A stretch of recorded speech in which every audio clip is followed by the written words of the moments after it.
Okay, so Windows 10 updates are a thing that happened. So, as I was saying, it is now time to leave the town. But before we go north to Sharon, we actually want to head west because there is a point of interest over here. As for enemies that we're fighting at this point, there's nothing really special about them. But this is one of the most dangerous times in the game because you're by yourself. If you are fighting more than one enemy, they can very easily bring you down to critical hit points. Now, this is the mysterious shrine. I don't know if there's an official name for it. This old man here, what he'll do is you talk to him, and he will tell you what you have to do next to progress with the plot. These doors go to various places in the game world. Right now we've only got the one by Lufia, so let's go to Sharon now. Sharon.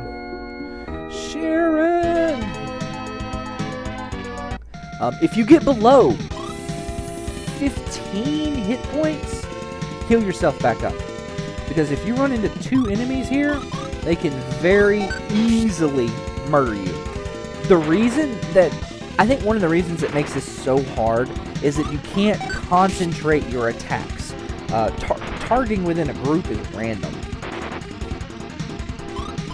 And as you can see, they're just wailing on me. I had 23 hit points, and now I'm down to 7. So I need to use one of these potions.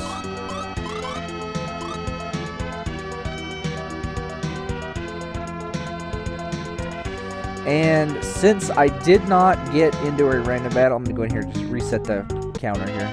But since I didn't get into a random battle and I have full hit points, I'm going to go ahead and go up. This mad shroom here, I'm going to go ahead and use this arrow on. Because F that guy. The big newts are not that big of a deal. They've only got like 12 or 13 hit points. And as you can see, I did a handy 11 points. So I took a hit. Alright, we got a level. That means it'll be a little less dangerous. Still can't one-shot anything, except probably the newts. But, got a little more defense, a little more speed, a little more of everything. And at this point in the game, that really makes a difference. So speaking of speed, let me talk a bit about how this is how I visualize it working. Let's see. Get that. Stay at the end. Alright. So, I visualize speed working in this game kind of like the wait time in Final Fantasy Tactics. So, your speed determines when you get to input a command. And then there's another stat here that they never really explain, but wait. So this is what wait does. And I don't have any algorithms for the exact numbers on anything. I've never been able to find anything.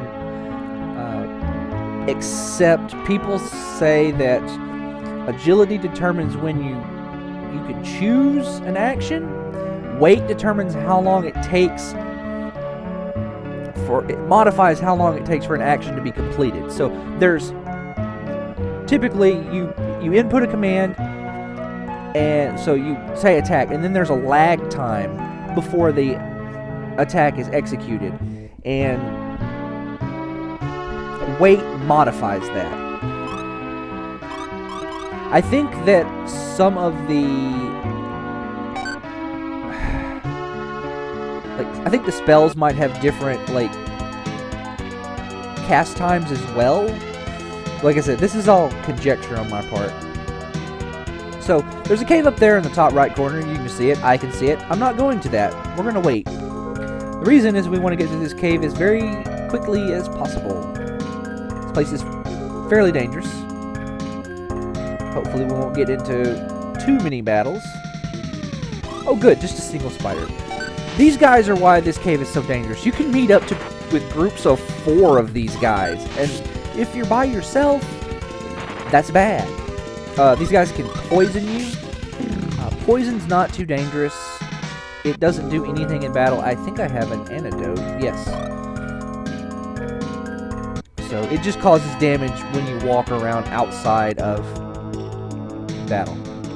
So the plot trigger to do the plot is just to walk in and walk out. But there's some treasures I want to get here.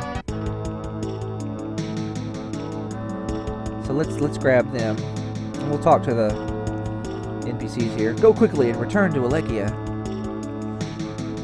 Oh no!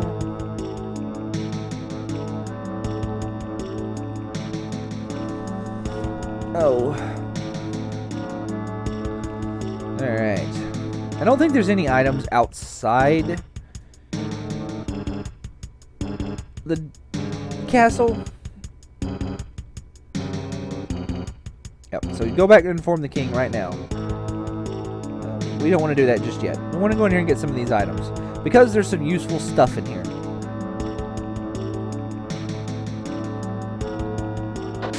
Potions, potions, potions, potions. Yeah, lots of potions. We don't have a heal spell yet, so those are going to come in real handy. This stuff is not as useful, especially the foul water, but, you know, it's there. So, go home, quickly! It's not dangerous here. There's no enemies or anything like that. One of the things you can do to kind of make the trip up here safer is use a Sweetwater arrow and an arrow. Haha. I didn't do that, so yeah, partially because I forgot, but it's actually a really good thing to do at this point. Now, as for the trip back, we're not walking.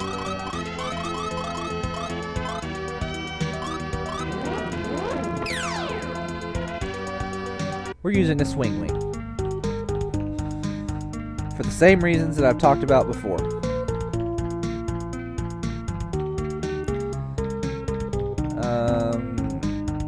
I forget.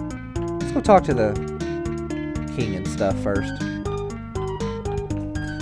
So a lot of people now are like, that were like, oh no, the rumor's true. No, man, everybody in the kingdom is dead. D-E-D, dead.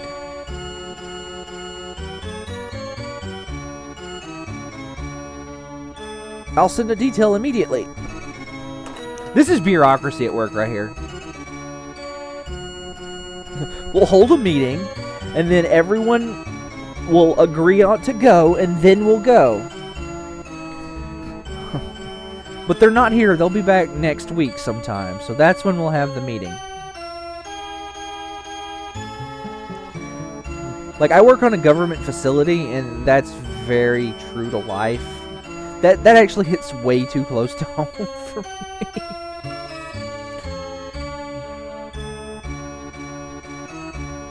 Yep. And if you talk to the king, he's like, oh, yeah, the military does need shaking up here. Aren't you like the master and commander? Can't you like just order people to do stuff? Isn't that what being a king is about? Well, anyway, just like talking to the king and the princess and all that was not part of the sequence trigger to advance the plot before, it's not part of the sequence trigger now.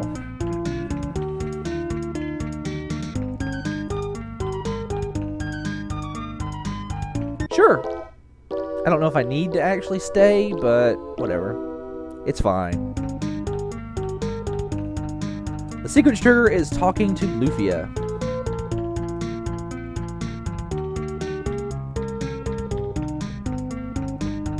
I don't know. Having a full tummy of pie before you go into battle sounds like a good idea to me.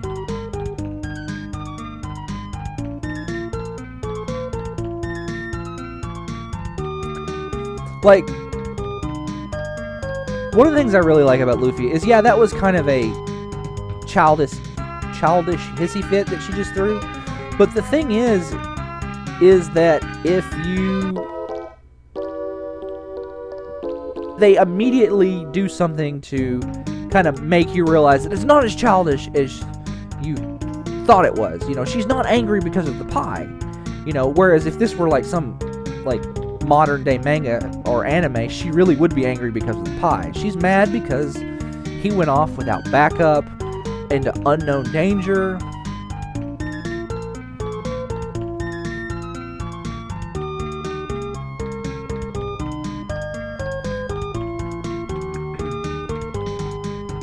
So let's do the math here. Maxim and Salon lived 100 years ago. They had a child. That would make the hero in this game what? His great?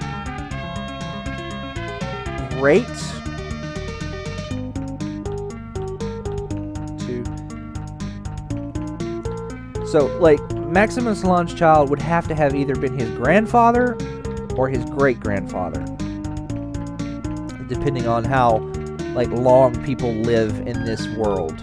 So, let's assume that they live to 70, 80 years old, alright? And they have children by the time they're 21.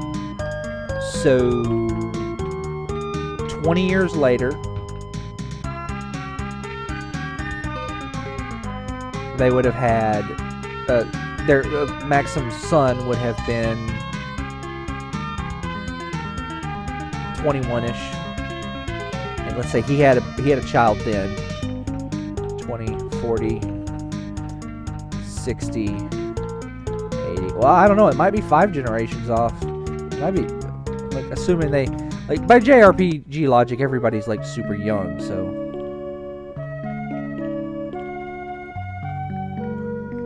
This scene has always kind of struck me as weird. Like, how many games can you think of that have cutscenes?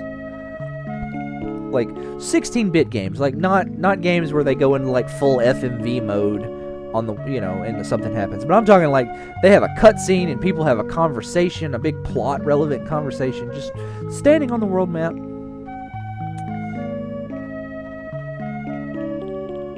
But once again, this is an example of them expending their character development on the relationship between the hero and Lufia.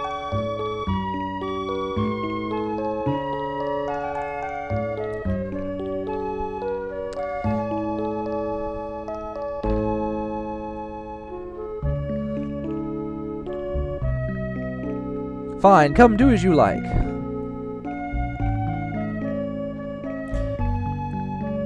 You know, it just occurred to me that the characters that join your party have the same colors as players 1, 2, like that are traditionally players 1, 2, 3, and 4. Like, that just occurred to me. Like, you know, player 1 is traditionally red, player 2 is traditionally blue, player 3 is traditionally green, and player 4 is traditionally yellow, and those are the hair colors of the 4 party members. Like, that literally just hit me.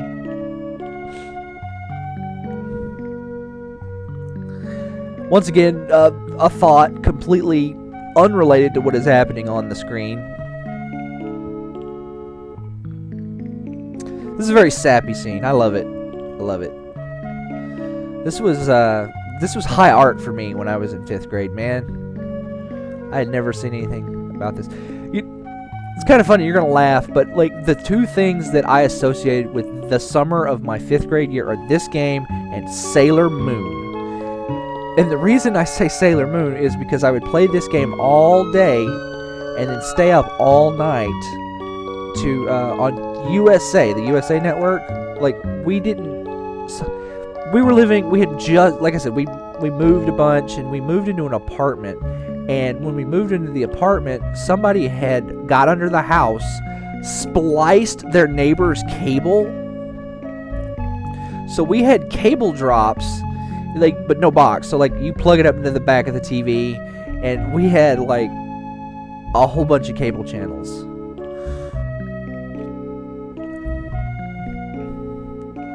And so I would watch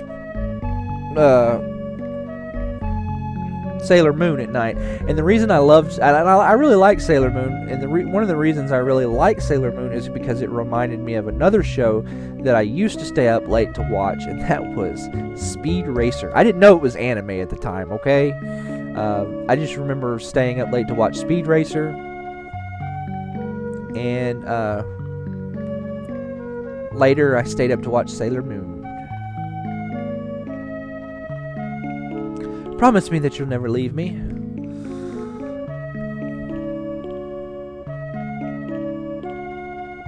So now we have our first party member, Lufia. Lufia is more of a mage character. She learns the lightning magic, so yeah.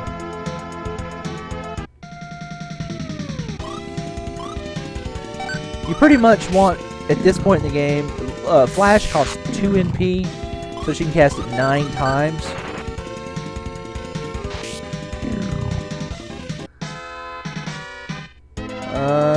Do I want to stay at the end? Yes, I'm going to stay at the end. It's just 5 gold. Boom, boom, boom, boom, boom. This trip through the cave in Sharon is going to be a little... The cave to Sharon, however you want to pronounce it, is going to be a little longer, because we're going to go up here this time. Like, you could go here earlier without Lufia, but I always like to kind of wait till I get Lufia. It allows her to get more experience, and it's a lot less dangerous to go with Lufia in the party. Can I... Yeah, okay, good. Hey, free potion. Alright, let's go. In fact, I'm going to go ahead and use a sweet water. I like to use a lot of sweet waters during the course of this game.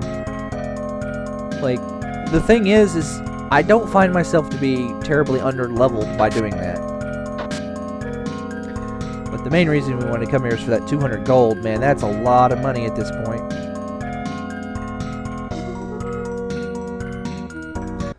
A whole lot of money.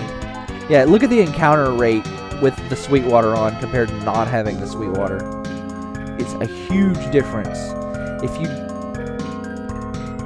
don't use the sweet water,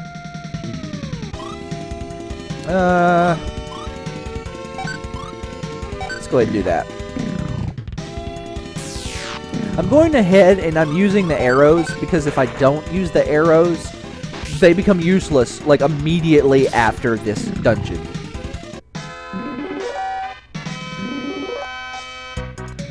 I mean, it doesn't take long for the hero to be able to one-shot the monsters, and he can't quite do it yet, so, like, you get a few freebies,